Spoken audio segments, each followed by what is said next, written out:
এই ভারতবর্ষের মুঘল সাম্রাজ্য কায়েম করেছিলেন যিনি, লোকটির নাম হলো জহিরুদ্দিন মোহাম্মদ বাবর। কি নাম বললাম? মুঘল সাম্রাজ্যের প্রতিষ্ঠাতা যারে বলা হয়, এনার বাড়ি ছিল উজবেকিস্তানের ফরগানা। কি নাম বললাম? এনার বাড়ি ছিল উজবেকিস্তান বলে একটি দেশ, ওই দেশের ফরগানা প্রান্তরে ওনার বাড়ি ছিল। ওখান থেকে ভারতবর্ষের রাজ সিংহাসনে বসার জন্য উৎসুক হয়ে তিনি সেনা পাঠিয়ে দিয়েছিলেন ভারতের সৈন্যদের সঙ্গে মোকাবেলা করে ভারতের রাজ সিংহাসন কেড়ে নিয়ে রাজত্ব করার। ইরাকের গজনির বাদশাহ সুলতান মাহমুদ তার জীবনী আলগা করে দিলে দেখবেন, বাদশাহ সুলতান মাহমুদ ইরাকের গজনি প্রদেশের বাদশা ছিল। এই ভারতের রাজধানীতে রাজত্ব করার জন্য, ভারত হলো সুজলা সুফলা শস্য শ্যামলা দেশ। এখানে আম হয়, জাম হয়, কাঁঠাল হয়, নাশপাতি হয়, আঙুর হয়, শশা হয়, তরমুজ হয়, পিঁপে হয়, ধান হয়, গম হয়, জব হয়, ভুট্টা হয়, মাইলো হয়। এমন কোন জিনিস নাই ভারতের জমিনে হয় না, শুধু তেল ছাড়া। ঠিক বললাম না ভুল বললাম? শুধু তেল ছাড়া। আর সব নেওয়াজ আল্লাহ ভারতের জমিনে দান করেছেন। অধিকাংশ পৃথিবীতে পশ্চিমা দেশ সব ধুলোবালিতে ভরা।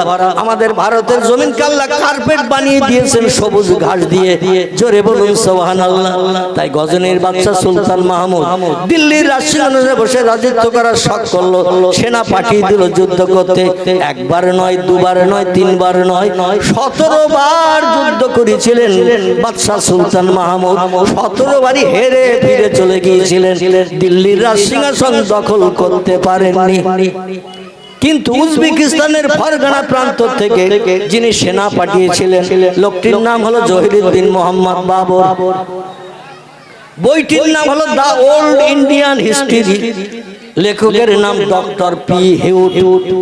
মনে থাকলে বইটির নাম হলো দ্য ওল্ড ইন্ডিয়ান হিস্ট্রি, ভারতবর্ষের পুরানো ইতিহাস। লেখকের নাম ডক্টর পি হিউট। এই ভারতবর্ষের পুরানো ইতিহাস লিপিবদ্ধ করেছেন বইয়ের পৃষ্ঠায়। আলগা করলে তথ্য পেয়ে যাবেন ইনশাআল্লাহ। আমি সেই তথ্যটা আপনাদের কাছে পরিবেশন করতে চাইছি। 12,000-এর মতো সৈন্য দিয়ে পাঠিয়ে দিয়েছিল দিল্লির রাজমসনদ দখল করতে। কিন্তু আরো বেশি বেশি সৈন্য নিয়ে যারা এসেছে দিল্লির রাজমসনদ দখল করতে, সব সেনারা পরাজয় বরণ করে জীবন দিয়ে ফিরে চলে গেছে। অনেকে আবার সশরীরে ফিরে চলে গেছে, দখল করতে পারেনি। কিন্তু জহিরুদ্দিন মোহাম্মদ বাবর যারে সেনাপতির দায়িত্ব দিয়ে পাঠিয়েছিলেন, লোকটির নাম ছিল মীর মোহাম্মদ বাকি। কি নাম বললাম? তার নাম হলো মীর মোহাম্মদ বাকি। এই লোকটা শুধু 5 ওয়াক্ত নামাজি ছিল না, ডক্টর পিহুট বলছেন রাতের ঘুমকে হারাম করে গভীর রাত্রে তিনি তাহাজ্জুদের নামাজ আদায় করতেন। যারা তাহাজ্জুদ গুজারি হয়, খোদার কসম তারা আল্লাহর আপন হয়ে যায়। আল্লাহ নবীও বলেছেন কিয়ামুল লাইল, আল্লাহকে যদি আপন বানাতে চাও, রাতের ঘুম হারাম করে বিবি বাচ্চার মায়া ছেড়ে যায় নামাজে দাঁড়িয়ে যাও। কারণ রাতের গভীরের নামাজটা আল্লাহর দরবারে বড় প্রিয়, পছন্দনীয়। জোরে বলুন একটু সুবহানাল্লাহ।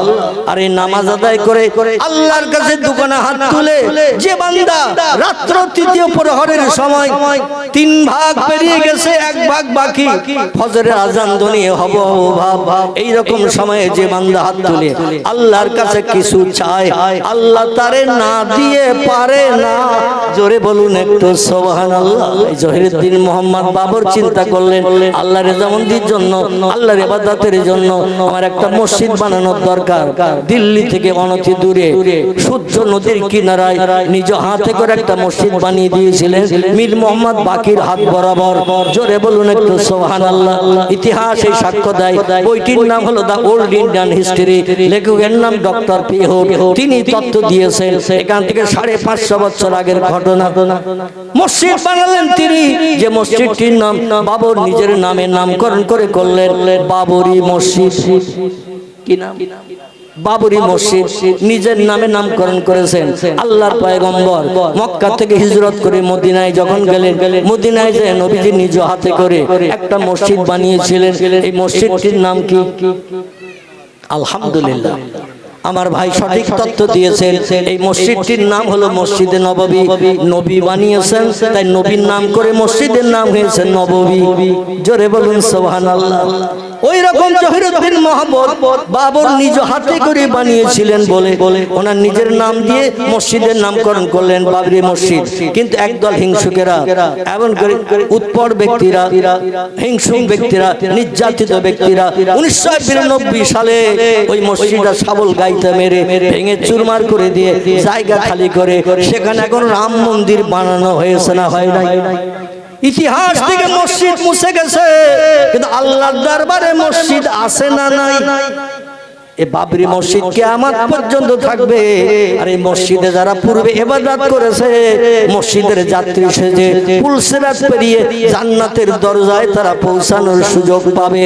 চিল্লায়ে বলুন একটু সুবহানাল্লাহ, নারায়ে তাকবীর। আমরা সংখ্যালঘু, সংখ্যায় নগণ্য, যারা সংখ্যাগুরু জনসংখ্যায় বেশি, তারা মুসলমানদের উপর অত্যাচারের স্টিম চালাচ্ছে। মুসলমান সহৃদয় ব্যক্তিরা কিছু জায়গা জমি মুসলমানদের কল্যাণের জন্য দান করেছেন, যাকে ওয়াকফ এস্টেট বলা হয়। কি বলা হয়? ওয়াকফ এস্টেট বলা হয়। এটা দান করেছে বড় বড় সহৃদয় মুসলিম আমার বাবাজিরা, ভাইয়েরা, তারা দান করেছেন, জায়গা জমি দিয়েছেন। বিবি ছিল কিন্তু বাচ্চা নাই, সন্তান নাই, ভবিষ্যতে কে ভোগ দখল করবে, তাই ওয়াকফ নামে লিখে দিয়ে দিয়েছে। মুসলমানেরা কিয়ামত পর্যন্ত আমার জায়গা জমি টাকা আমি ব্যাংক ব্যালেন্স করে গেলাম, মুসলমানদের বিপদে সাহায্য হবে, বিপদ উপকার করবে, রোগ শোধে তারা ব্যবহার করতে পারবে। এই জন্য ওয়াকফ এস্টেট করা হয়েছে। কিন্তু দিল্লির পার্লামেন্টে বসা দুইজন নেতা মুসলমানদের চক্ষু বেড়ে দেখতে পারে না। আর যত ধর্মাবলম্বীদের জায়গা জমি ওয়াকফ করা আছে তাদের নামে কোনো কথা নাই। মুসলমানদের জমি কেড়ে নিয়ে ওদের হস্তগত করতে হবে, এই নিয়ে তারা বিল পাস করার জন্য সচেষ্ট চালাচ্ছে। আল্লাহ যেন মুসলমানদের হেফাজত করেন, সকলে বলুন আমিন, জোরে বলুন আমিন। আল্লাহ যেন মুসলমানদের রহমত করেন, মুসলমানদের যেন এই কেসে জয়ী করিয়ে দেন। মুসলমানদের সম্পদ মুসলমানদের জন্য ব্যবহার হবে, মুসলমানদের সম্পদ মুসলমানদের বিপদে মুসিবতে সাহায্য করা হবে। এটা যেন কিয়ামত পর্যন্ত চালু থাকে। জোরে বলুন একটু সুবহানাল্লাহ। বাবরি মসজিদ বানানো হলো। জহিরুদ্দিন মোহাম্মদ বাবর দিল্লি থেকে মাঝে মাঝে ওই বাবরি মসজিদে নামাজ আদায় করতে যেতেন। কারণ আমি বানিয়েছি মসজিদ, আর আমি যদি না যাই তাহলে মসজিদের তো মর্যাদা রক্ষা হবে না, ঠিক কিনা? এই জন্য মাঝে মাঝে তিনি মসজিদে নামাজ পড়তে যেতেন। কিন্তু এক দুর্ঘটনা ঘটে গেল। আল্লাহ নবী বলছেন তকদিরের পরিবর্তন নাই, একটা মাত্র ক্ষেত্রে তকদির পাল্টায়, ইল্লা বিদুআ। বান্দা যখন চোখের পানি ফেলে আল্লাহর কাছে হাত তুলে কেঁদে বলে আল্লাহ এই সমস্যার সমাধান করো, তকদির পরিবর্তন করো, আল্লাহ মুখে হাসি ফুটায় না, ফুটায় না। তার বাস্তব নজিরের তত্ত্বটা দিয়ে আমার বক্তব্য ইতি টানবে ইনশাআল্লাহ। আমার ভাইরা, জহিরুদ্দিন মোহাম্মদ বাবরের একটি মাত্র ছেলে ছিল, তার নাম ছিল হুমায়ুন। কি নাম বললাম? হুমায়ুন। হুমায়ুন এমন করে বাদশাহ বাবরের ছেলের নাম ছিল হুমায়ুন। এই হুমায়ুনের বয়স তখন 18 বছর। কত?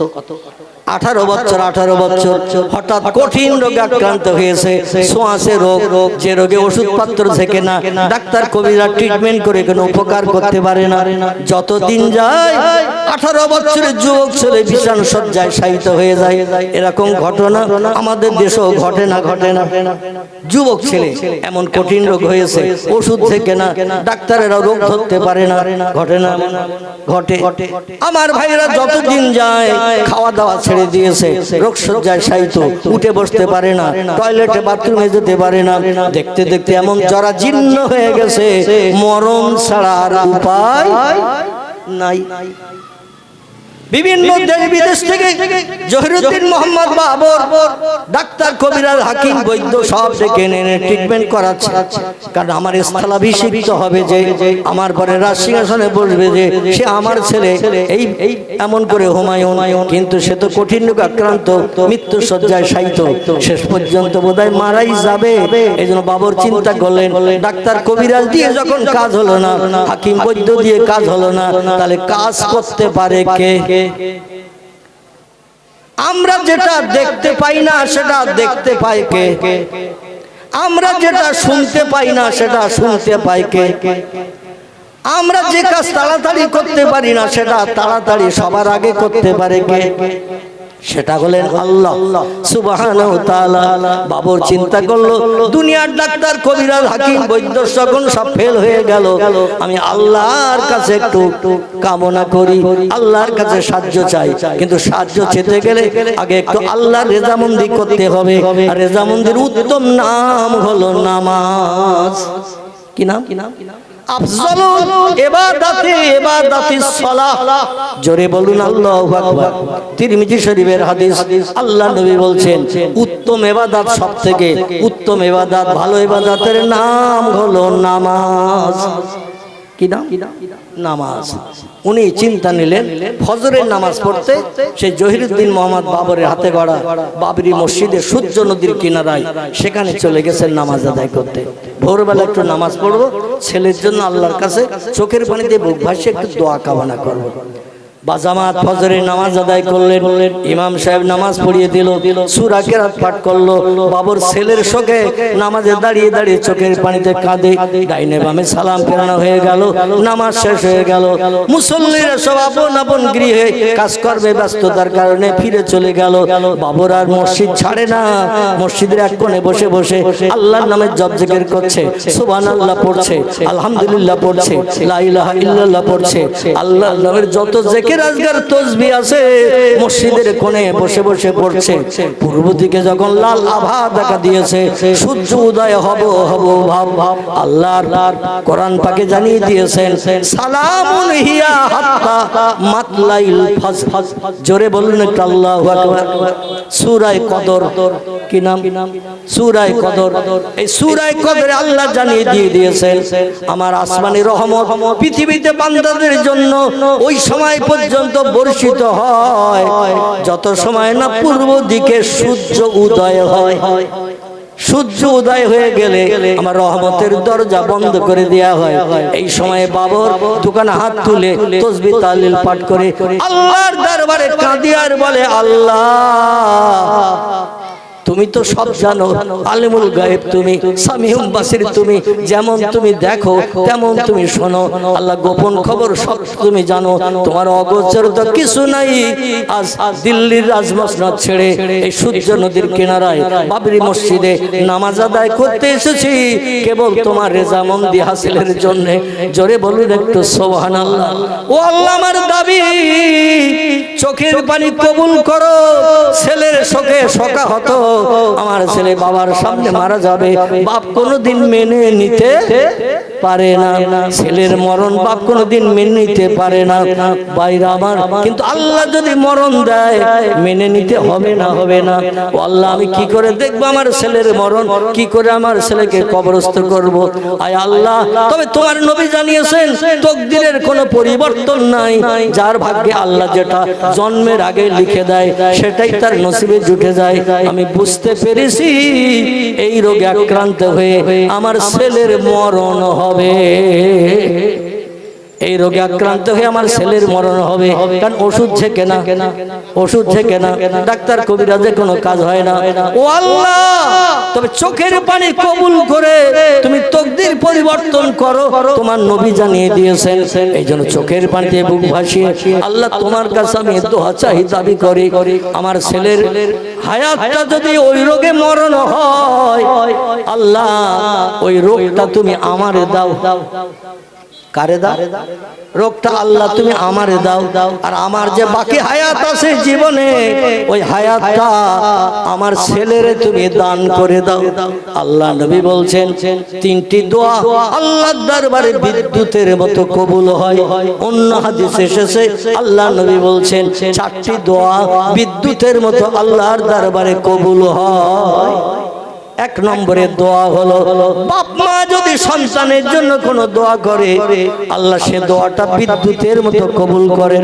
দুই নম্বর, সন্তানেরা যদি পিতামাতার জন্য মরণের পর কবরকে সামনে রেখে কিছু দোয়া দরুদ শরীফ পাঠ করে কোরআন শরীফের আয়াত সূরা তেলাওয়াত করে দোকানে হাত তুলে বলে রব্বির হামহুমা কামা রব্বায়ানি সাগীরা, আল্লাহর নবী বলছেন ছেলেরা যদি বাপ মায়ের জন্য দোয়া করে, মৃত পিতামাতার জন্য, আল্লাহ বিদ্যুতের মতো দোয়া কবুল করেন। 3 নম্বরের দোয়া হলো কোন সায়েল, কোন মুসাফির আল্লাহর কাছে হাত তুলে দোয়া করলে, মুসাফির ব্যক্তি ঘর বাড়ি ছেড়ে বিদেশে ট্যুর করতে, ভ্রমণ করতে গেছে, এই লোকটা যদি দোয়া করে আল্লাহ দোয়া বিদ্যুতের মতো কবুল করেন। আর একটা দোয়া আল্লাহ বিদ্যুতের মতো কবুল করেন কোন মজলুম ব্যক্তি, অত্যাচারিত ব্যক্তি, সারা পাড়ার মানুষ একদিকে, একটা লোক একদিকে, সারা পাড়ার মানুষ তার উপর অত্যাচার নির্যাতন করছে, এই পার্টি তুই করিস না কেন, আমরা সব এই পার্টি করি, তোর এই পার্টি করতে হবে, অন্যদের তোর উপর অত্যাচার নির্যাতন উৎপীড়ন হবে। বর্তমানে চলছে না? চলছে না আমার ভাইরা? এই রকম মজলুম ব্যক্তি চোখের পানি ফেলে আল্লাহর কাছে যদি দোয়া করে, আল্লাহ পাক মজলুমের চোখের পানি কবুল করে ওই এলাকায় আসমানি গজব নামিয়ে দিয়ে উচিত শিক্ষা দিয়ে দেয়। জোরে বলুন একটু সুবহানাল্লাহ। এই জন্য কোন অত্যাচারিত ব্যক্তির উপরে আমরা অত্যাচার করব না আমার ভাইরা, মজলুম ব্যক্তির উপরে কোনো অত্যাচার করব না, বরং তাকে সাহায্য করার চেষ্টা করব। সকলে বলুন আমিন। জহিরুদ্দিন মোহাম্মদ বাবরের চোখের পানি আল্লাহর দরবারে কবুল হয়ে গেল। বাবর বলল, আল্লাহ ছেলের মরণ যদি এই রোগে তুমি তকদিরে লিখে রেখে থাকো, রোগ তো সারবে না, আল্লাহ ওই রোগটা তুমি আমারে দাও, আর আমার বাকি হায়াত যেটা রেখেছো, আমার হায়াতটা আমার ছেলেরে তুমি দিয়ে দাও। আল্লাহ পাক বাবরের চোখের পানি বাবরি মসজিদে কবুল করার কারণে মসজিদ থেকে নামাজ পড়ে দোয়া করে চোখের পানি মুছতে মুছতে বাড়ি এসেছে মাত্র 8 দিন। কদিন? ঐতিহাসিক ইতিহাসে লিখেছেন মাত্র 8টা দিন সময় আল্লাহ নিলেন। 8 দিনের মাথায় এই রোগাক্রান্ত একেবারে দুস্থ রোগী উঠতে বসতে পারে না, হুমায়ুন সুস্থ হয়ে ঠেলে উঠলো, আর বাবর ওই রোগে আক্রান্ত হয়ে দুনিয়ার জমিন থেকে বিদায় নিয়েছিলেন। জোরে বলুন একটু সুবহানাল্লাহ। ভারতের ইতিহাসে লিপিবদ্ধ হয়েছে দিল্লির রাজমসনদে সব থেকে কম বয়সের মানুষ যিনি বসেছিলেন তিনি হলেন হুমায়ুন। মাত্র 18 বছর বয়সে হুমায়ুন সারা ভারতবর্ষের রাষ্ট্রনেতা হয়েছিলেন। জোরে বলুন একটু আমিন। তিরমিজি শরীফের হাদিস, আল্লাহর নবী সাল্লাল্লাহু আলাইহি সাল্লাম জানাচ্ছেন, কোন মানুষ মায়ের উদর থেকে পৃথিবীতে যখন জন্ম নেয়, তার জন্মগ্রহণ করার 40,000 বছর আগে আল্লাহ তার তকদির লিপিবদ্ধ করে পৃথিবীতে পাঠায়। কদিন আগে? আমার ভাই বলছেন 40 বছর। আল্লাহর নবী বলছেন, মায়ের উদর থেকে কোনো বাচ্চা ছেলে হোক বা মেয়ে হোক, এই পৃথিবীতে যখন জন্ম নেয়, দুনিয়ার মুখ যখন দেখে, তার জন্ম নেয়ার পূর্বে আল্লাহ পাক রব্বুল আলামিন তার তকদির লিপিবদ্ধ করেন, এবং এটা লিপিবদ্ধ করেন 40,000 বছর আগে। তকদিরের প্রতিফল প্রত্যেকের নসিবে জুটবে, কারণ লা ইয়ারুদ্দু, আল্লাহ নবী বলছেন তকদিরের কোনো পরিবর্তন হবে না। আল্লাহ যেটা লিখে পাঠাবেন সেটাই তার নসিবে জুটবে। জোরে বলুন একটু সুবহানাল্লাহ। সাহাবীরা তো শুনে কান্না শুরু করেছে, ইয়া রাসূলুল্লাহ, চেষ্টা চতুর চালিয়ে আমরা কি তকদিরের কোনো পরিবর্তন ঘটাতে পারবো না? আমল কালাম করে, জিকির আজগার করে, তাসবিহ তাহলিল পাঠ করে, নামাজ কালাম করে, নফল রোজা রেখে, ফরজ রোজা রেখে, সত্য কথা বলে, চুরি ডাকাতি না করে, ছিনতাই গুন্ডামি না করে, মদ না খেয়ে, সুদ না খেয়ে, ব্যভিচারী না করে, গরিবদের হক ফাঁকি দিয়ে না খেয়ে, মানুষ মার্ডার না করে, আমরা যদি আল্লাহর কাছে হাত তুলে কোনো দোয়া করি, আল্লাহ কি আমাদের তকদির পাল্টে দেবে না? নবী বলেন, সাবিরা নাম ইয়া আইয়ুহাল আসহাব, একটা মাত্র ক্ষেত্রে মানুষের তকদির পরিবর্তন হয়। কটা? একটা মাত্র ক্ষেত্রে মানুষের তকদির পরিবর্তন হয়। সাহাবীরা বলেন, মা হিয়া ইয়া রাসূলুল্লাহ, সেই ক্ষেত্রটা কি? রাসূল বলেন, ইল্লা বিদুয়া, রাতের গভীরে তাম সৃষ্টি যখন ঘুমিয়ে যাবে, বিবি বাচ্চা নিয়ে সব সৃষ্টি যখন বিশ্রামে চলে যায়, ঘুমের ঘরে পতিত হয়, রাতের গভীর হয়ে গেলে সব সৃষ্টি দেহের ক্লান্তি দূর করার জন্য যখন বিশ্রামে যায়, ঘুমিয়ে যায়, ওই সময় কোনো ব্যক্তি বিছানায় যদি লাথি মারে, বিবি বাচ্চার মায়া ছেড়ে দিয়ে আমার আল্লাহ পাকের সন্তুষ্টির জন্য জায়নামাজের পাটিতে দাঁড়িয়ে যে 2 রাকাত নামাজ আদায় করে আল্লাহর কাছে দোকান হাত তুলে চোখের পানি দুঃখ না দিয়ে ফোঁটা পৃথিবীর জমিনে ফেলে ওই রাত্র দ্বীপ্রহরের পর থেকে নিয়ে ফজরের আযান ধ্বনির আগ সময় পর্যন্ত এই সময়টাকে বলা হয়েছে তাহাজ্জুদ। কি নাম? আল্লাহ কোরআনের 28 পারায় সম্ভবত তত্ত্ব কোট করে দিয়েছেন, ফাতাহাজ্জাত বিহি নাফিলাতাল্লাহ। জোরে বলুন একটু সুবহানাল্লাহ। আল্লাহ বলছেন, ও বান্দা বান্দীরা, আমাকে যদি রাজি করতে চাও, জীবনের সুখ শান্তি আমার মাধ্যম দিয়ে যদি মিটাতে চাও, প্রধানের কাছে যদি যেতে না চাও, মেম্বারের কাছে যদি যেতে না চাও, এমএলএ এর খোঁজ খবর যদি নিতে না চাও, কারো কাছে দরখাস্ত দিতে না চাও, কোনো বন্ধুর কাছে যদি সমস্যা জানাতে না চাও, আমি আল্লাহ আমার কাছ থেকে যদি সমস্যার সমাধান পেতে চাও, রাতের গভীরে একটু জায়নামাজে দাঁড়িয়ে যাও, একটু তাহাজ্জুদের নামাজ আদায় করো। আল্লাহ নবী হাদিস শরীফে জানিয়েছেন, সিয়ামুন নাহার ওয়া কিয়ামুল লাইল। জোরে বলুন একটু সুবহানাল্লাহ। সিয়ামুন নাহার মানে দিনের বেলা দাঁতে কিছু না কেটে অনাহারা থাকা, এরে বলা হয় সিয়ামুন নাহার। আর কিয়ামুল লাইল রাতের গভীরে সব সৃষ্টি যখন ঘুমিয়ে যাবে, কোন বান্দা বিবি বাচ্চার মায়া ছেড়ে দিয়ে শান্তির শয্যা বিছানায় লাথি মেরে দুনিয়ার আয়েশালাম পরিত্যাগ করে জায়নামাজে দাঁড়িয়ে আল্লাহর কোরআন শরীফের তেলাওয়াত করে রুকু সিজদার মাধ্যম দিয়ে বান্দা যখন ডাইনে বামে সালাম ফিরিয়ে নামাজ শেষ করে দিয়ে আমার কাছে হাত তুলে যখন কিছু চাইবে, উদউনি, ও বান্দা কিছু চাওয়ার থাকলে আমার কাছে চাও, আস্তাজিব লাকুম, তোমাদের দোয়া দাবি কবুল করে জীবনের সব সুখ শান্তি মিটিয়ে মুখে হাসি ফুটাবো আমি। আমার ভাইরা যদি বলেন হটিস্টের ডকুমেন্ট, আমার কর্তৃপক্ষ ভাইরা একটু আমাকে এই বক্তৃতা শেষ অঙ্কের দিকে আপনাদের একটু জিকিরের কথা বলেছেন, এজন্য আমি শেষের দিকে 2-5 মিনিট 7 মিনিট একটু আল্লাহর নামে জিকির করব। কারণ আল্লাহর নামে স্মরণ না করলে লোকটাকে তো পাক্কা মুমিন ইমানদার হতে পারে না। আপনারা সকলে আল্লাহর নামে স্মরণ করতে রাজি আছেন না? নাই? যদি রাজি থাকেন, আচ্ছা, যেখানে বল খেলা হয়, 2 দলের খেলোয়াড়রা 11 জন করে 22 জন কিংবা 9 জন করে 18 জন, খেলা শুরুর আগে কলেমা শরীফ কবার পড়ে খেলা শুরু করে। আচ্ছা, যেখানে ক্যারাম বোর্ড খেলা হয়, 4 জন ঘোড়ার মতো 4 দিকে দাঁড়িয়ে এধারে গুটি ওধারে, ওধারে গুটি এধারে, এইবার শুধু গুড়ুম গাড়াম অ্যাকশন করে না? ওদের ট্রেনিং হলো ঘোড়ার মতো। ঘোড়া যেমন দাঁড়িয়ে খায়, দাঁড়িয়ে ঘুমায়, দাঁড়িয়ে পেশাব, দাঁড়িয়ে পায়খানা, ক্যারাম বোর্ড যারা খেলে এদের খেলাটা যত সময় চলে ঘোড়ার মতো দাঁড়িয়ে দাঁড়িয়ে অ্যাকশন। আচ্ছা, ক্যারাম বোর্ড খেলার সময় কেউ কি বলে 10 বার দরুদ শরীফ, আল্লাহর নামের একত্ববাদের ভাষা কলেমা শরীফ 7 বার পড়ে নাও, তারপরে খেলা শুরু করে কেউ? আমার ভাইরা, দুনিয়ায় যত নাচ গানের মজলিস আছে, যত নাচ গানের মজলিস আছে, ভিডিও আছে, এমন করে সিনেমা আছে, যাত্রা আছে, থিয়েটার আছে, সেখানে কবার দরুদ শরীফ পড়ে শুরু করা হয়? কোন জায়গায় পড়া হয় না। আল্লাহ নামের একত্ববাদের ভাষা পড়া হয় এই বেহেশতের বাগানে। জোরে বলুন একটু সুবহানাল্লাহ। 4 দোকান আব্দুল করিম চাচা, আব্দুর রহিম দাদা যখন বসে দেখবেন শুধু রাজনীতির গল্প। ঠিক বললাম না?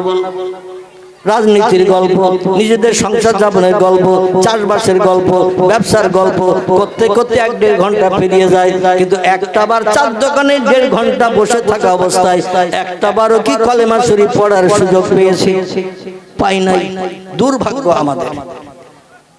আমার ভাইরা, আল্লাহ নামের একত্ববাদের ভাষা যারা বেশি বেশি করে জপ করে, নবী বলছেন, মান কানা লিল্লাহ, যে লোকটি আল্লাহর আপন হয়ে যায়, কানা আল্লাহু লাহু, আল্লাহ তার আপন হয়ে যায়। মান কানা লিল্লাহ, যে লোকটি আল্লাহর আপন হয়ে যায়, কান আল্লাহু লাহু, আল্লাহ তার আপন হয়ে যায়। আর আল্লাহ যে বান্দা বান্দির আপন হয়ে যায়, খোদার কসম কারো কাছে ভিক্ষুকের মতো হাত পাতার দরকার থাকবে না। যদি বলেন হাদিস ডকুমেন্ট, একটা ছোট্ট তথ্য দেব, কারণ আমার বক্তৃতার সময় শেষের দিকে একটু আপনাদের জিকিরের মজলিস করে আমি বিদায় নেব। পরবর্তী বক্তা আপনাদের সঙ্গে আলোচনা করবেন। পুত্র সন্তান দান করে, আল্লাহ যদি তোমাদের কোনো কন্যা সন্তান দান করে, ছেলেদের নামগুলো একটু পয়গম্বরদের নামের সঙ্গে মিলিয়ে রাখবে। আল্লাহ যদি তোমাদের কোনো কন্যা সন্তান দান করে, মেয়েদের নামগুলো একটু পয়গম্বরের বিবিদের নামের সঙ্গে, পয়গম্বরের কন্যাদের নামের সঙ্গে মেয়েদের নামগুলো মিলিয়ে রাখবে। জোরে বলুন সুবহানাল্লাহ।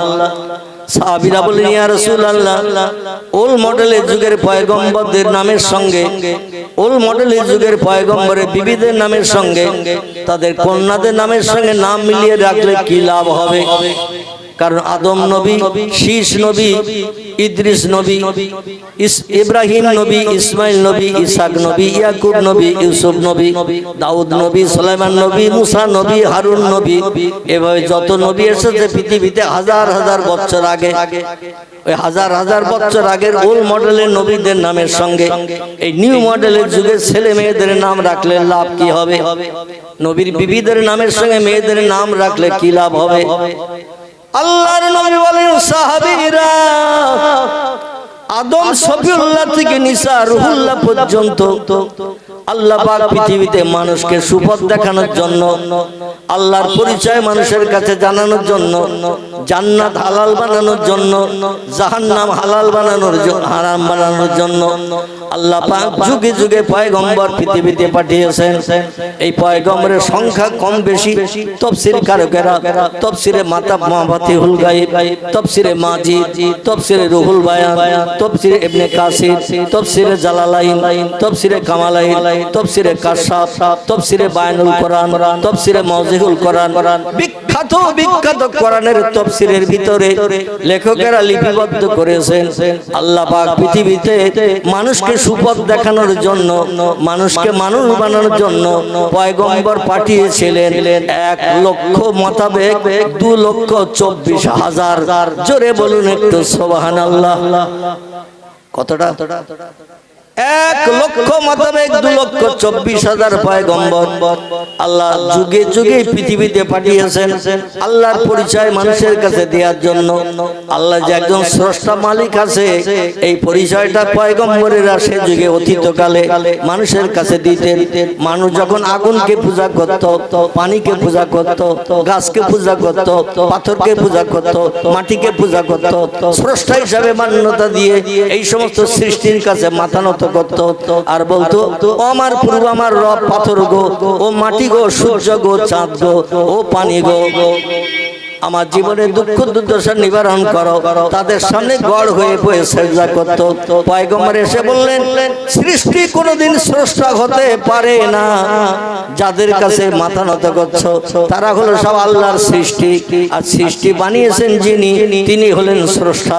খলাকাস সামাওয়াতি ওয়াল আরদ, আকাশে যা কিছু আছে, দুনিয়ার জমিনে যা কিছু আছে, সব সৃষ্টি বানিয়েছেন কে?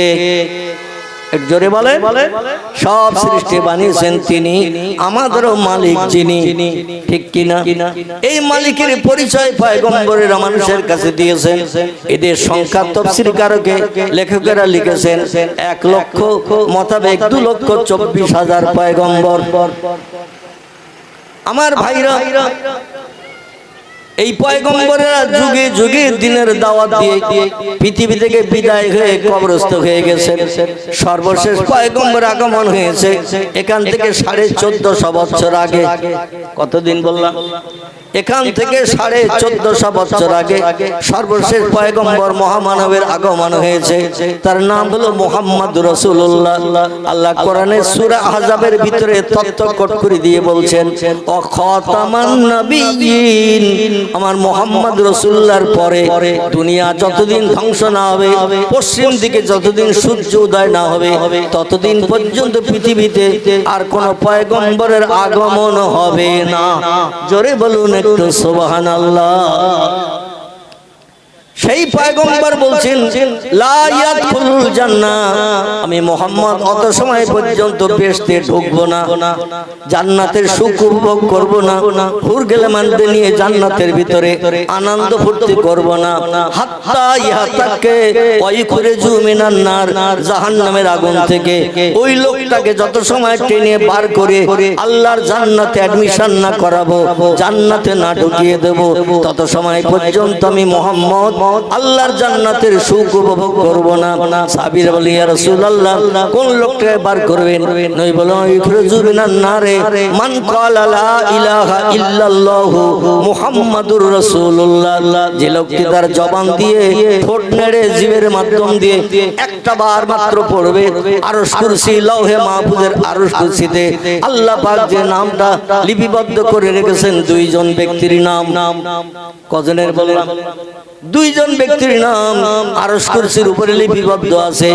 1,00,000 মোতাবেক 2,24,000 পয়গম্বর যারা পৃথিবীতে নবী আম্বিয়া হয়ে এসেছেন, কারো নাম আল্লাহ আরশ কুরসিতে লিখে রাখে নাই, এখনো নাই, ভবিষ্যতেও লিখবেন না।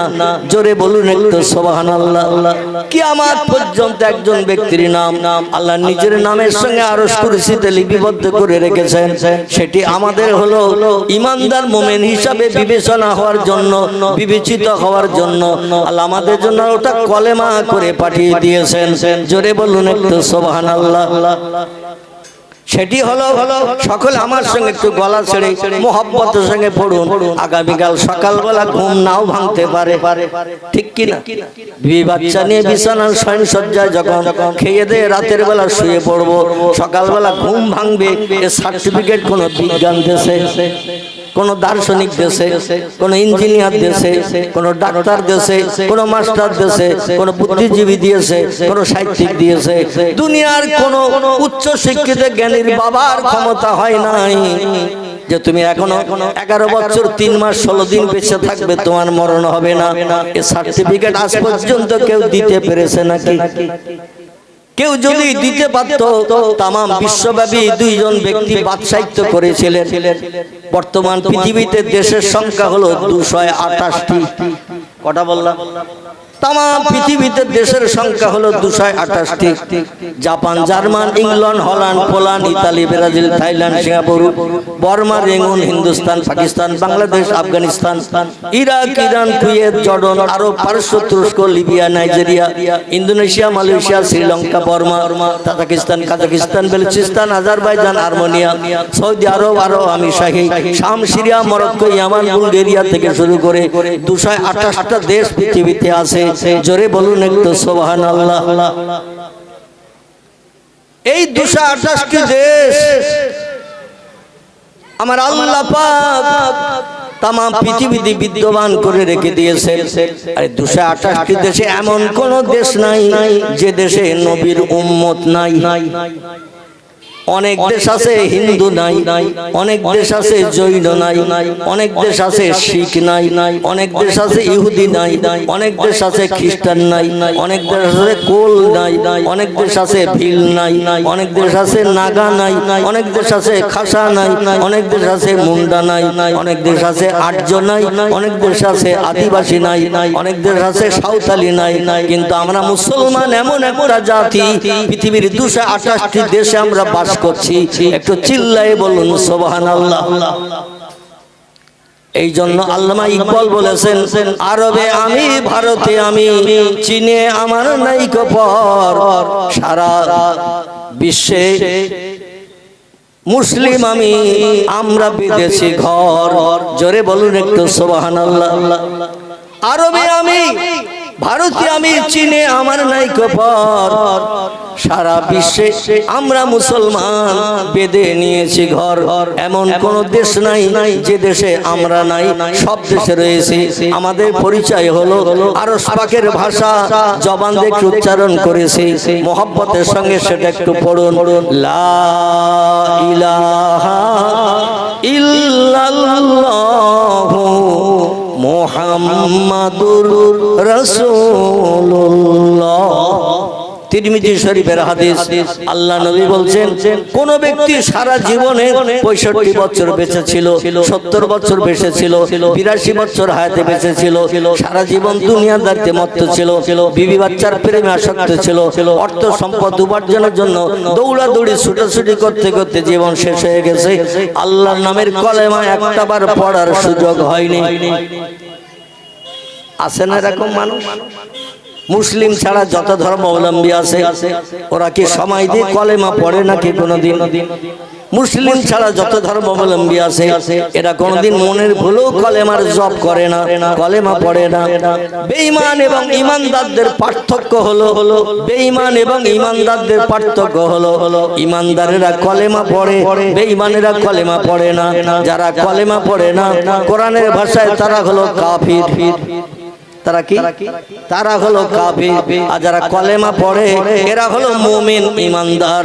আল্লাহ নবী বলছেন, ও দুনিয়ার মানুষ, সারা জীবনে যদি একটাবার কোন ব্যক্তি আল্লাহর পরিচয়ের নাম, আল্লাহর নামের সঙ্গে আমি মুহাম্মদ রাসূলুল্লাহ আমার নামটা জুড়ে আল্লাহ একটা বাক্য বানিয়েছেন আরশ কুরসিতে।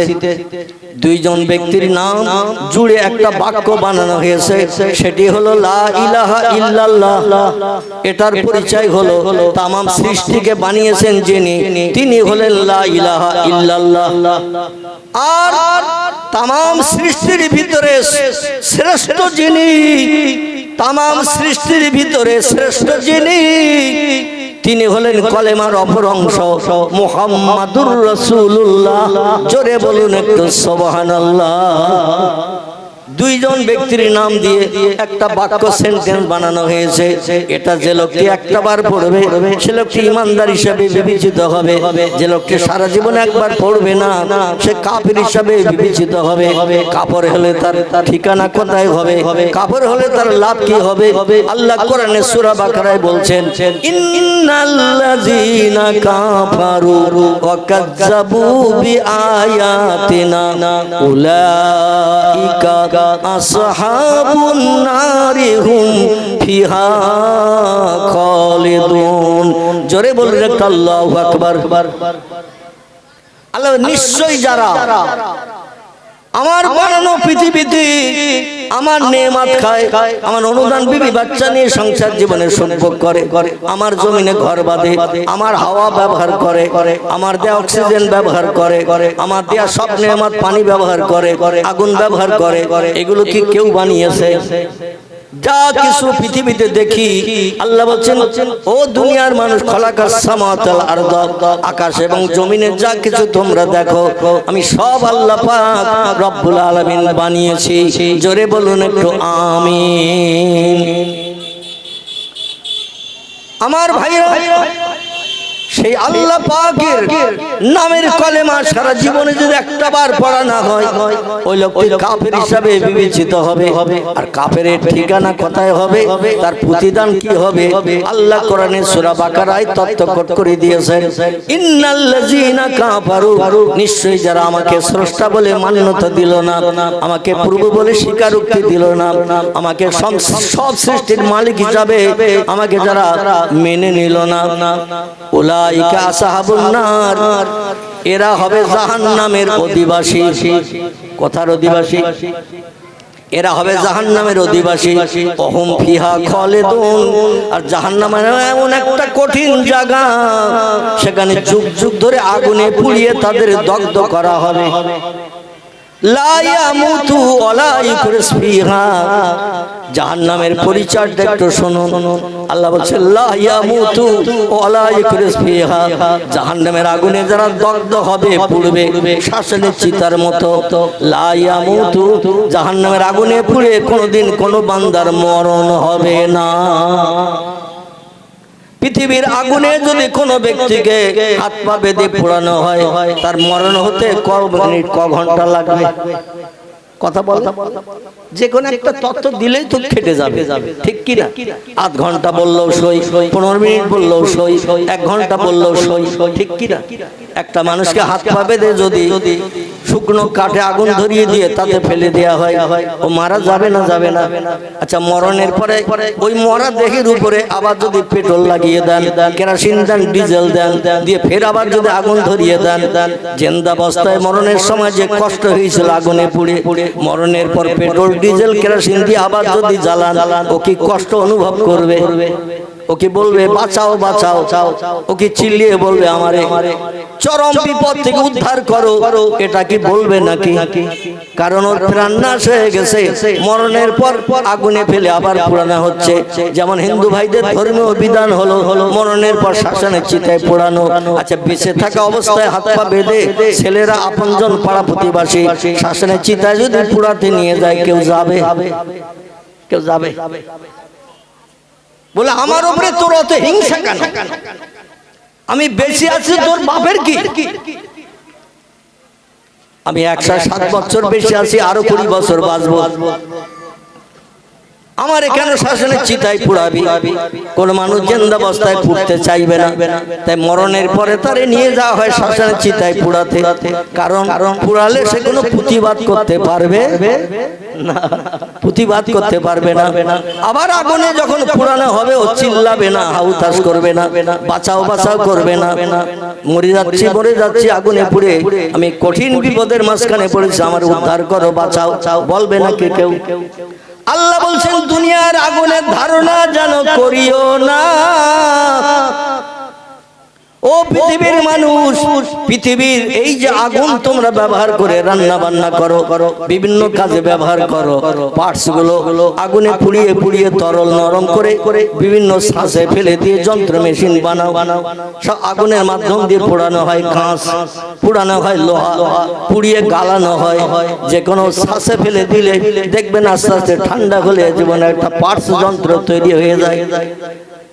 আল্লাহ বলছেন পৃথিবীর আগুনের ক্রিয়া হলো জাহান্নামের আগুনের থেকে 69 গুণ বেশি কঠিন। কত গুণ? আল্লাহ পাক যে আগুন বানালেন, এই আগুনটাকে 70 ভাগে ভাগ করলেন। 70 ভাগে ভাগ করে একটা ভাগ থেকে কিঞ্চিত আগুন আল্লাহ পাহাড়ের পাথরের উপরে নিক্ষেপ করেছিলেন।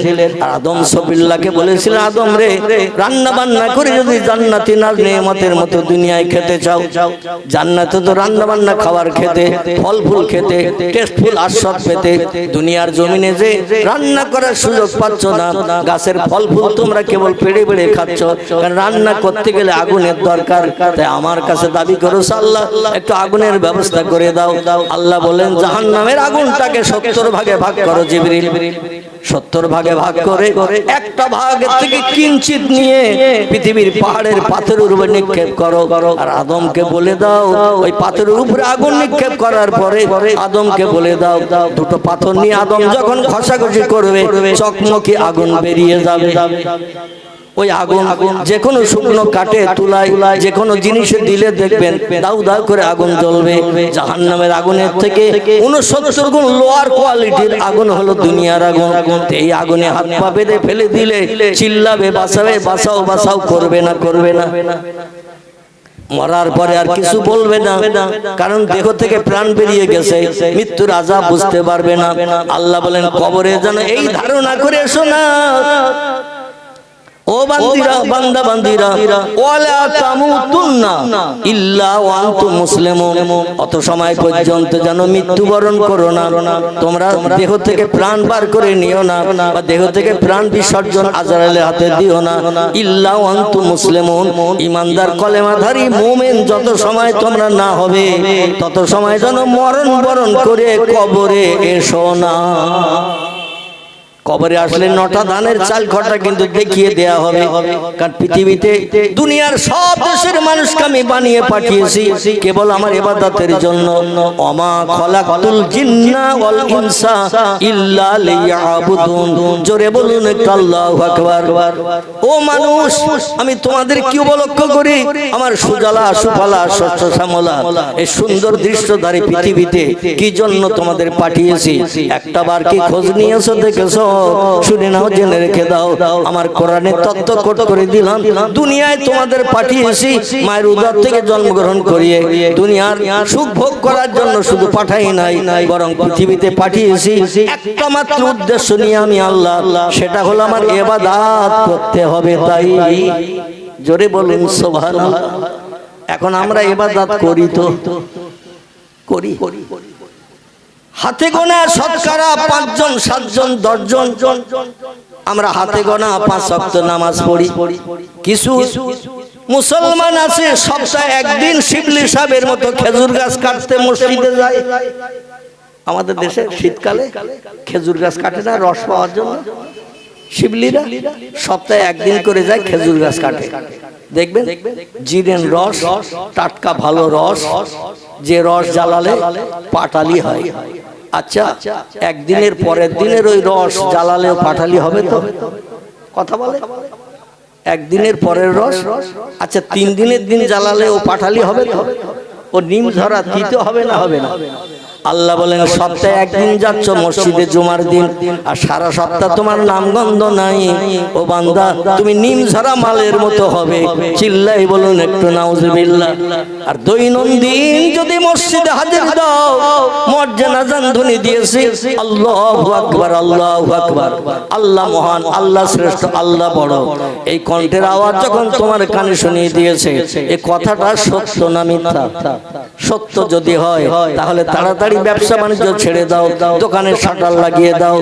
ও আমার বান্দা বান্দিরা, 4 বার ছেড়ে দাও, বিবি বাচ্চার মায়া ছাড়ো, গল্প গুজবে লাথি মারো, মসজিদে চলে এসো, জামাতে শরীক হও। জামাতে শরীক হয়ে আমি আল্লাহ আমার রেজামন্দির জন্য একটু রুকু করো, সিজদা করো, তাহলে আমি আল্লাহ তোমাদের ব্যবহারে দুনিয়ায় তোমাদের পাঠানোটা আমার সার্থক হবে। জোরে বলুন একটু সুবহানাল্লাহ। আর আমার ইবাদত যদি করো, আমার হুকুম যদি তামিল করো, আমার হুকুমের মান্যতা যদি তোমরা দাও, তাহলে তোমাদের প্রতিদান কি হবে শোনো। আল্লাহ বলছেন ইন্নাল্লাযীনা আমানু ওয়া আমিলুস সালিহাত উলাইকা আসহাবুল জান্নাতি হুম ফিহা খালিদুন। জোরে বলুন একটু আল্লাহু আকবার। আল্লাহ নিশ্চয়ই যারা আমাকে স্রষ্টা বলে মান্যতা দিল, প্রভু বলে স্বীকারোক্তি দিল, আর মুয়াজ্জিনের আযান শুনে মসজিদে জামাতে শরীক হলো, বিবি বাচ্চার মায়া ছেড়ে দিল, দোকানের শাটার টেনে দিল, ব্যবসা বাণিজ্য পরিত্যাগ করলো, এমন করে দুনিয়ার সব কাজকর্মে লাথি মেরে যে বান্দা মসজিদে এসে হাজিরি দিয়ে দিল, আমি আল্লাহ তাদের জন্য তোহফা, গিফট, অ্যাভেলেবল গিফট, উত্তম পুরস্কার আমি ঘোষণা করেছি। উলাইকা আসহাবুল জান্নাতি হুম ফিহা খালিদুন। তারাই হয় আমার চিরশান্তির আবাসস্থল, যেখানে দুঃখ নাই, ব্যথা নাই, অভাব নাই, রোগ নাই, শোক নাই, বালা মুসিবত নাই, দুশ্চিন্তাগ্রস্ত হতে হবে না, এমনকি কোনো সমস্যায় পড়তে হবে না। জান্নাত হলো চির সুখের জায়গা, সেখানে তোমরা কোটি কোটি কোটি কোটি বছর ধরে সুখ ভোগ করার সুযোগ পাবে। লা ইয়ামুতু ওয়ালা ইয়াকুরু ফিহা। জান্নাতি যারা হবে কোনোদিন জান্নাতীদের 1000 কোটি বছর পরে মরণ হবে না। আর জাহান্নামী যারা হবে 1000 কোটি বছর জাহান্নামের আগুনে জ্বলার পরও জাহান্নামের আগুনে পুড়ে তাদের মরণ হবে না। জান্নাতীদের মরণ হবে না, তাম সৃষ্টির মরণ হবে একবার। কবার বাবা? তাম সৃষ্টির মরণ হবে একবার। সেই মরণ হলো এই পৃথিবীর মরণ। বাঘ, ভাল্লুক, হাতি, সিংহ, গন্ডার, ইঁদুর, কুকুর, বিড়াল, সাপ, বিচ্ছু, ব্যাঙ, মাছি, মশা, পিপিলিকা, কীট পতঙ্গ, জীব জন্তু, যা কিছু চোখে দেখি, যা কিছু চোখে দেখতে পাই না, দূরবীক্ষণ যন্ত্র চোখে না লাগালে অনেক কিছু চোখে ধরা পড়ে না। যা কিছু দেখতে পাও, যা কিছু চোখে দেখতে পাও না, আমি আল্লাহ পাক সব সৃষ্টির মরণ ঘটাবো একবার। কোরআনের সূরা বাকারা। আমার আল্লাহ বলেন কাইফা তাকফুরুনা বিল্লাহি ওয়া কুনতুম আমওয়াতা ফাহিয়াকুম সুম্মা ইউমিতুকুম সুম্মা ইহয়িকুম সুম্মা ইলাইহি তুরজাউন। গলা ছেড়ে বলুন আল্লাহু আকবার। অসুবিধা হচ্ছে না তো? আমি এই একঘেয়ে কিসসা কাহিনী বলে সময় নষ্ট করতে চাই না। আর যে মজলিসে কোরআন ও হাদিস তেলাওয়াত করা না হয়, হাদিস শরীফ কোরআন শরীফ যে মজলিসে পাঠ করা না হয়, ও মজলিসটা হলো শুকনো মজলিস। কি মজলিস? শুকনো মজলিস। ও মজলিসে আল্লাহর রহমত কোনোদিন আসবে না, ও মজলিসে আল্লাহর দয়া করুণা কোনোদিন আসবে না। কারণ আল্লাহ বলছেন আমার কোরআন যেখানে তেলাওয়াত হয় ফাস্তামিউ লাহু, একাগ্র চিত্রে শ্রবণ করো। অনসিতু, মজলিসের সৌন্দর্য রক্ষার্থে চুপটি করে বসে থাকো। কারণ লাআল্লাকুম তুরহামুন, আমার সত্যবাণী কোরআন তেলাওয়াত হয় যেখানে, সেই মজলিসে আমি আল্লাহ আমার রহমত বর্ষণ করি ভুরি ভুরি। জোরে বলুন সুবহানাল্লাহ। এই জন্য একটু কোরআন ও হাদিসের মাধ্যম দিয়ে দু চার কথা আপনাদের কাছে রাখছি। পরবর্তী বক্তা আমার পরপরই আপনাদের সঙ্গে চারি চক্রের মিলন ঘটাবেন। বিশেষ করে হুগলি জেলার মায়াপুর থেকে আগত জনাব পীরজাদা হুজুর কেবলা, তিনি আসবেন। আমার অসুস্থতার কারণে আমার বাড়িতেও তিনি দেখা করতে এসেছিলেন। সেই হুগলি জেলা মায়াপুর থেকে আমার সঙ্গে সাক্ষাৎ করতে এসেছিলেন। আমি যখন 3 বছরের মতো অসুস্থ ঘর বেড়ে হয়েছিলাম। কম বেশি আপনারা জানেন আল্লাহ পাক লক্ষ লক্ষ মানুষের চোখের পানিতে, লক্ষ লক্ষ মানুষের হাতের দোয়া আল্লাহ কবুল করে এই মরা রোগীকে আপনাদের সামনে আবার চেয়ারে বসার সুযোগ করে দিয়েছে।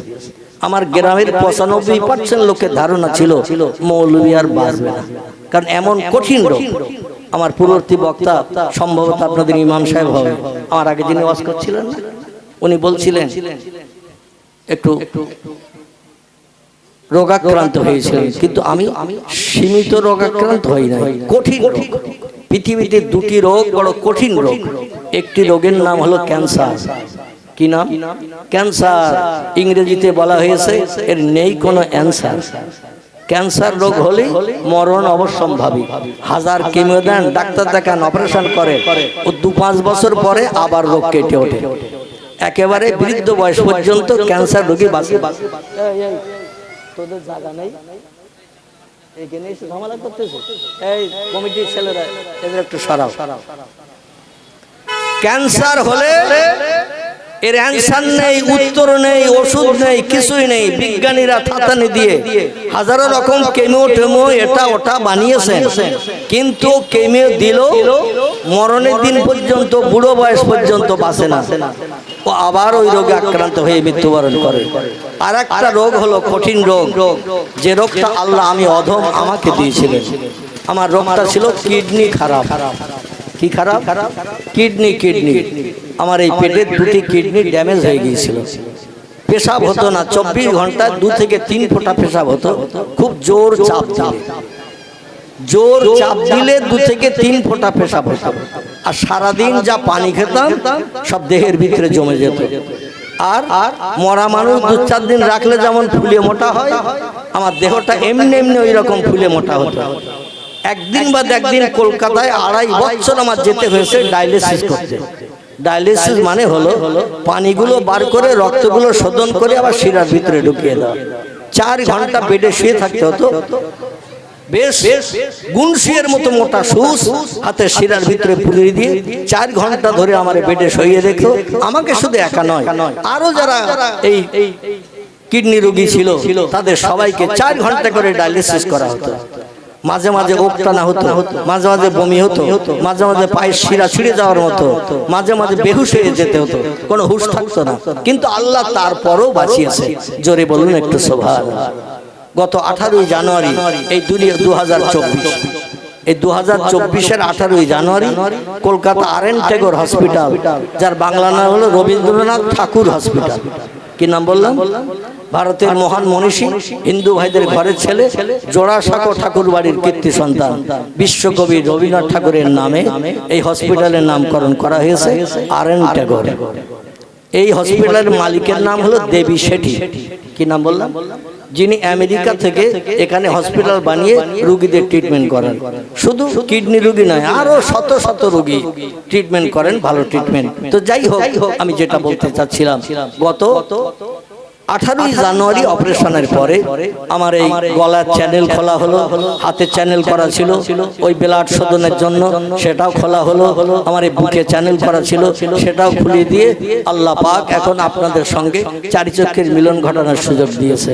অপারেশনের পরও 6 মাস আমাকে এক ঘরে থাকতে হয়েছে। আমার জন্য পেশাব পায়খানা ঘর আলাদা, সে ঘরে কেউ যেতে পারবে না। কোনো মানুষ ঘরে ঢুকতে গেলে পরিষ্কার পরিচ্ছন্ন হয়ে দুটো খানা দিয়ে চলে যেতে হবে। আমার ঘরের দরজার সামনেও পর্দা লাগানো ছিল আলাদা প্লাস্টিকের, মানে ওই অয়েল পেপারের পর্দা, যাতে বাইরের হাওয়া ভেতরে না ঢোকে, ভেতরের হাওয়া বাইরে না আসে। ডাক্তারি নির্দেশ মেনে এইভাবে চলার পরে আল্লাহ পাক এখন আপাতত সুস্থ করেছেন। তবে পূর্বের মতো সঠিক সবলতা এখন আমি পেতে পারি না। চলতে গেলে এখনো হাত পা একটু টলাটলি করে, তবে 2-4 কথা আল্লাহ বলার সুযোগ দিয়েছেন, তাই বলছি। জোরে বলুন একটু আমিন। আমার টোটাল খরচ হয়েছে অপারেশন পর্যন্ত 80 লক্ষ টাকা। কত বললাম? 80 লক্ষ টাকা আমার খরচ হয়েছে। অপারেশনের পরে খরচ হয়েছে সেটা ওই হিসাবের ভিতরে নয়, সেটা আলাদা। তো যাই হোক, 2.5 বিঘার মতো জমি বেচেছি, 4 চাকা গাড়ি একটা ছিল বেচেছি। আমার শ্বশুর দিয়েছে 6 লাখ, ছোট ছেলের শ্বশুর দিয়ে 6 লাখ, ভাগনা ভাগ্নেরা বোনেরা আপনজন বন্ধু বান্ধব, এই আপনাদের মতো সহৃদয় বন্ধু ফেসবুকের মাধ্যম দিয়ে আমার অ্যাকাউন্টে হাজার হাজার টাকা, 10 টাকা থেকে শুরু করে 100, 200, 500, 1000, 2000 এইভাবে দিয়ে অধমকে অন্তত ট্রিটমেন্টের সুযোগ করেছেন। যেদিন অপারেশন হবে তার আগের দিন আমার 21 লক্ষ টাকা এককালীন জমা দিতে হয়েছিল অপারেশনের জন্য। যাই হোক, কঠিন বিপদ আল্লাহ যেন কারো না দেয়। সকলে বলবেন আমিন। কারণ এই রোগে আক্রান্ত হলে একেবারে মরণ অবশ্যম্ভাবী। কারণ এত টাকা জোগাড় হবে না আর অপারেশন হবে না। আশেপাশে যারা কিডনি রোগে আক্রান্ত দেখবেন 2-1 বছরের ভিতরে পটল তুলে কবরে চলে গেছে।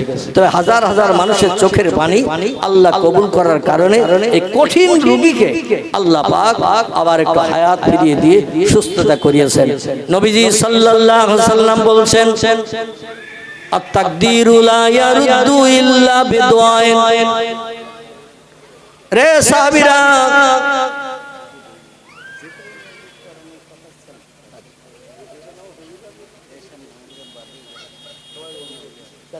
আমি করব না, হুজুরকে শুরু করব। এখনই বক্তৃতার পর আবার শুরু করব? আচ্ছা আচ্ছা, ঠিক আছে ঠিক আছে, আচ্ছা ঠিক আছে। আমার ভাইরা, আল্লাহ নবী বলছেন, আত-তাকদীরু লা ইয়ারুদ্দু ইল্লা বিদুআইন। এ সাহাবীরা, তাকদীরের কোনো পরিবর্তন নাই। আল্লাহ কোরআনে একটা শর্ত জুড়ে দিয়েছেন। কি জুড়েছেন? আল্লাহ কোরআনে একটা শর্ত জুড়ে দিয়েছেন। অসুবিধা হচ্ছে না তো আপনাদের? একটা শর্ত জুড়ে দিয়েছেন। শর্তটা হলো এই, আমার কাছ থেকে যদি কিছু পেতে চাও, যদি কিছু নিতে চাও, আমার এই শর্তটা বাস্তব জীবনে রূপদান করিও। সেটি হলো বিসমিল্লাহির রহমানির রহিম, ফালিয়াদহাকু কালিলাও ওয়ালিয়াবকু কাসীরা। চিল্লায়ে বলুন একটু আল্লাহু আকবার। আর একটু জোরে বলুন আল্লাহু আকবার। আল্লাহ কোরআনে তত্ত্বকট করে বলছেন, আমারে রাজি করে মুখে যদি হাসি ফোটাতে চাও, জীবনের সব সমস্যার সমাধান যদি পেতে চাও, 2টো কাজ একটু কম বেশি করে করে নাও। একটা কাজ একটু কম কম করবে, একটা কাজ একটু বেশি বেশি করবে। কোরআনই আল্লাহ তত্ত্বকট করেছেন। কোরআনের কথা সত্য না মিথ্যা? সত্য। আল্লাহ বলেন, ফালিয়াদহাকু কালিলা। ও বান্দা বান্দীরা, পৃথিবীতে হাসি তামাশা একটু কম কম করে করো। ওয়ালিয়াবকু কাসীরা, আর চোখের পানি আমার কাছে একটু বেশি বেশি করে ফেলো। এখন আমাদের হাসি বেশি না কান্না বেশি? কথা বলে হাসি বেশি। আর হাসি বেশি হওয়ার মূল একটি কারণ হলো পকেটে আছে এই বড় বড় যন্ত্র মেশিন। কি নাম বলুন? কি নাম? আল্লাহু আকবার। সব কি এতেকাফের নিয়ত করে আসেন নাকি? এখন প্রতিটি পকেটে হাত দিলেও মাল পাওয়া যাবে না? যাবে। মুরারিশা চৌমাথার বাজার করতে যাচ্ছেন, মোবাইল মেশিন কিন্তু ছাড়েননি, কিন্তু বাজারে যেয়ে মাল কিনে পকেটে হাত দিয়েছেন, পয়সা তো আনা হয়নি। এরকম ভুল হয় না? হয় না? টাকা আনা হয়নি তো মাল কিনছি, দাম দিতে হবে, পকেটে হাত দিয়ে দেখে পয়সা নেই। পয়সা নিতে ভুল হয়, কিন্তু মোবাইল মেশিন নিতে ভুল হয় না। আর এই মোবাইল মেশিন যাদের কাছে থাকে লোকজন লাগে না হাসির জন্য। মিন্টু পিন্টু আর মোমেনা ঝর্ণা, আমেনা রমিসা, এদের সঙ্গে অ্যাকশন যদি একবার ফোনের মাধ্যম দিয়ে হয়ে যায়, মুখে হাসি দেখা যাবে না, কান্না দেখা যাবে। লাল ঠোঁটের ভিতর দিয়ে 8 খানের জায়গায় অন্তত 14 খানা দাঁত দেখতে পাওয়া যাবে। মানে ফোনে কথা বলছে, কোথায় আছে মনের মানুষ তার কোনো ঠিক ঠিকানা নাই, কিন্তু অ্যাকশন চলতেছে আর শুধু হাসি আর হাসি, হাসি আর হাসি। আমার ভাইরা মনে হচ্ছে যেন দুনিয়ার সব হাতে পেয়ে গেছে। চিল্লাই বলেন নাউজুবিল্লাহ। আল্লাহ বলেন হাসো কম, কাঁদো বেশি। আল্লাহ নবী বলছেন হাসলে বান্দাদের 3টি ক্ষতি হয়। কটা? যারা বেশি বেশি হাসে তাদের 3টি ক্ষতি হয়, লাভ হয় না। একটি হলো যারা বেশি বেশি হাসে আল্লাহ এদের আয়ুষ্কাল কম করে দেয়। বেশি বেশি হাসলে আল্লাহ আয়ুষ্কাল কম করে দেয়, কারণ আল্লাহ পৃথিবীতে হাসির জন্য পাঠায় নাই। তুমি আনন্দ ফুর্তি করে হাসি তামাশায় মত্ত, এজন্য তোমাকে দুনিয়ায় রাখার আর কোনো প্রয়োজন নাই। আল্লাহ আয়ুষ্কাল কম করে দেয়। আয়ুষ্কালের দায়িত্ব কার হাতে? আল্লাহর হাতে। আল্লাহ নবী বলছেন বেশি বেশি যারা হাসে এদের স্মরণ শক্তি কম হয়ে যায়। যারা বেশি বেশি হাসে, অহেতুক হাসে, এদের স্মরণ শক্তি লোপ পেয়ে যায়, কম হয়ে যায়। আমার ভাইরা এই পৃথিবীতে বেশি বেশি যারা হাসে আর আল্লাহ পাক তাদের অপদত্ত বান্দা হিসাবে পরিগণিত করে নেয়। এজন্য নবী বলছেন কাঁদলে 3টে কাজ খুব তাড়াতাড়ি হয়। কটা? হাসলে যেমন 3টে কাজ হয়, কাঁদলেও 3টে কাজ তাড়াতাড়ি হয়। তো এই 3টে কাজ কিন্তু লস নয়, এই 3টে কাজ হলো লাভের কাজ। জোরে বলুন একটু সুবহানাল্লাহ। আল্লাহ নবী বলছেন কাঁদলে রুহু সাফ হয়, কাঁদলে গুনাহ মাফ হয়, কাঁদলে আল্লাহ বান্দা বান্দির উপরে খুব তাড়াতাড়ি রাজি হয়ে যায়। নারায়ে তাকবীর, নারায়ে তাকবীর। কাঁদলে রুহু সাফ হয়, অন্তরাত্মা পরিষ্কার হয়, কাঁদলে গুনাহ মাফ হয়। বড় বড় ঝুনো পাপীকে চোখের পানির ইজ্জতের খাতিরে আল্লাহ পাপ ধুয়ে মুছে সাফ করে দুনিয়ায় বেঁচে থাকতেই জান্নাতের সার্টিফিকেট দিয়ে কবরস্থ করেছেন কান্নার কারণে। জোরে বলুন একটু সুবহানাল্লাহ। এদের কারো নাম হযরতে ওমর, কারো নাম হযরতে আব্বাস, কারো নাম হযরতে আবু সুফিয়ান, আর বেশি নাম বলবো না। এরা ছিল ঝুনো পাপী, নবীর শত্রু, ইসলামের দুঃশত্রু, কোরআনের শত্রু ছিল পৃথিবীতে। কিন্তু কলেমা পড়ে মুসলমান হওয়ার পরে জীবনের পূর্ব জীবনের পাপের কথা স্মরণ করে কত মদ খেয়েছে, কত সুদের ব্যবসা করেছে, কত মানুষের মাল কেড়ে খেয়েছে, কত মানুষের প্রাণনাশ করেছে, কত বাচ্চাদের মাটির তলায় কবরস্থ করেছে। আমাদের পাপগুলো যদি দাড়ি পাল্লার একদিকে চাপানো হয় আর ওহদ পাহাড় যদি আরেকদিকে চাপানো হয়, আমাদের পাপের দিকে মণিকাটা ঝুঁকে যাবে। তারাই তথ্য দিয়েছে। জোরে বলুন আমিন। এমন কান্না কেঁদেছে হযরতে ওমর, ইসলামের চির দুশমন, বৈরী শত্রু ছিল যে, নবী জানি দুশমন ছিল যে। মক্কা নগরীতে কম বেশি 6,500 মতো মানুষের লিডার ছিল। 2জন নেতা, একজনের নাম আবু জেহেল বিন হিশাম, আর একজনের নাম ওমর বিন খাত্তাব।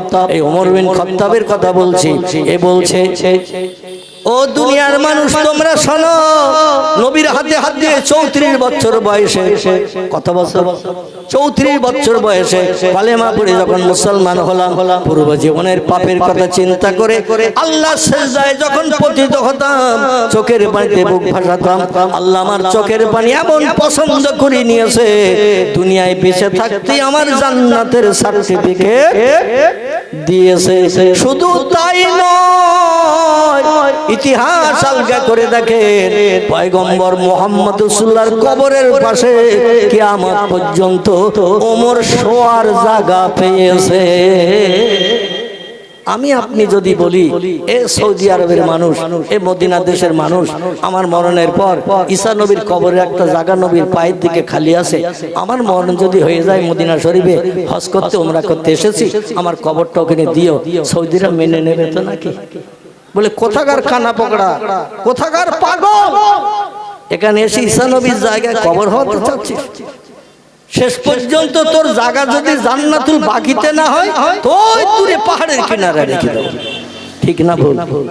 জান্নাতুল বাকিতেও তোর কবরের জায়গা হবে না। আমার ভাইরা এত কান্না কেঁদেছে, আল্লাহ পাক রব্বুল আলামিন তার চোখের পানি কবুল করে জীবনের গুনাহ পাপগুলো maaf করে দিয়ে আল্লাহ তাকে নবীর পাশে কিয়ামত পর্যন্ত কবরস্থ হয়ে শুয়ে থাকার সুযোগ দিয়েছেন। জোরে বলুন একটু সুবহানাল্লাহ। এই জন্য কাঁদলে রুহু সাফ হয়, অন্তরাত্মা পরিষ্কার হয়, কাঁদলে গুনাহ মাফ হয়। বড় বড় জনপাবিকে চোখের পানির ইজ্জতের খাতিরে আল্লাহ বেগুনা মাসুম বানিয়ে দিয়েছেন। কাঁদলে আল্লাহ বান্দা বান্দির উপরে খুব তাড়াতাড়ি রাজি হয়ে যায়। জহিরুদ্দিন মোহাম্মদ বাবর মীর মোহাম্মদ বাকিকে দিয়ে যুদ্ধ করতে পাঠালেন 12,000-এর মতো সেনা দিয়ে। যিনি সেনাপতি তিনি শুধু 5 ওয়াক্ত নামাজ পড়তেন না, তাহাজ্জুদের নামাজ পড়তেন। আর তাহাজ্জুদ গোজারিরা আল্লাহর কাছে হাত তুলে দোয়া করলে আল্লাহ কবুল করবে না করবে না। সৈন্য সংখ্যা কম হওয়া সত্ত্বেও এই 12,000-এর মতো সৈন্য নিয়ে যুদ্ধ করে দিল্লির মসনদ থেকে ভারতের রাজসিংহাসন কেড়ে নিয়ে জহিরুদ্দিন মোহাম্মদ বাবরকে খবর দেয়া হলো উজবেকিস্তানের ফরগানা প্রান্ত থেকে ভারতবর্ষে চলে এসো, রাজসিংহাসন তোমার জন্য ভারত সরকার খালি করে দিয়েছে।